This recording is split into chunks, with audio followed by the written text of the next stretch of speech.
আমি 10 মাস 18 দিনে হিফজ সম্পূর্ণ করে উমরা হজ উপহার পেয়েছি আমার শিক্ষা প্রতিষ্ঠান থেকে। আলহামদুলিল্লাহ। আমার এই হিফজ যাত্রার যেই গল্পটি আমি খুব সংক্ষিপ্ত আকারে আপনাদের সামনে তুলে ধরবো ইনশাআল্লাহ। আমিও হিফজ শুরু করি অন্যান্য একটা বাচ্চার মতো। আমার হিফজ করার প্রথমে আমি চিন্তা করলাম যে একটু বেশি সবক দেওয়া যায়, অন্যদের থেকে একটু বেশি সবক দেওয়া যায় কিনা।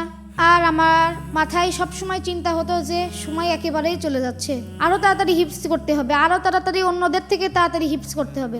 আমি এভাবে আস্তে আস্তে বেশি সবক মুখস্থ করতাম।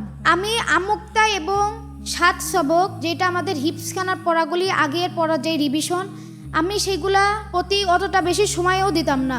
আমি খুব অল্প সময়ে সুন্দরভাবে আমার উস্তাদকে শুনিয়ে দিতাম যেন ওইগুলার পিছনে বেশি সময় ব্যয় না করা লাগে, এবং আমি বেশি সময় ধরে সবক অনেক বেশি পড়তাম এবং নির্ভুলে সেই সবকগুলা আমি দিতাম।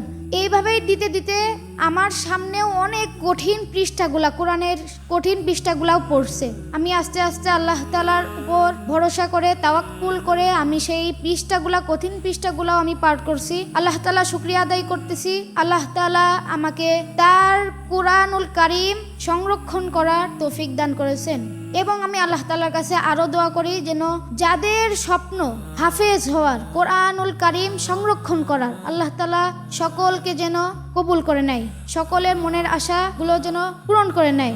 আমিন। আসসালামু আলাইকুম ওয়া রাহমাতুল্লাহি ওয়া বারাকাতুহু।